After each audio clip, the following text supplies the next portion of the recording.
দেখতে অনেকটা অজগরের বাচ্চার মতো। ছোট সরু লেজের সরীসৃপটির দৈর্ঘ্য ৩ থেকে ৫ ফুট পর্যন্ত হয়ে থাকে। মাথা চ্যাপ্টা ত্রিভুজাকার এবং ঘাড় থেকে আলাদা। শরীর জুড়ে অনেকটা চাঁদের মতো গাঢ় বাদামি গোল গোল দাগ।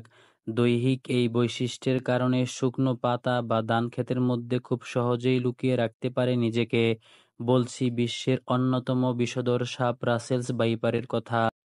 এই সাপগুলো অন্য সাপেরগুলোর মতো না, এরা মানুষ দেখলে আক্রমণ করতে আসে।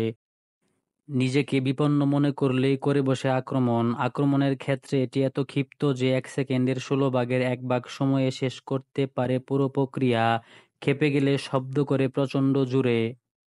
আর রাসেলস ভাইপারের বিষ হেমাটোটক্সিক, যার কারণে সবল দিলে আক্রান্ত স্থানে পচন ধরে যায়। সবলের ৫ মিনিটের মধ্যে ফুলে যায় ক্ষতস্থান। আর এর বিষ নষ্ট করে দিতে পারে ফুসফুস, কিডনি সহ বিভিন্ন অঙ্গ প্রত্যঙ্গ।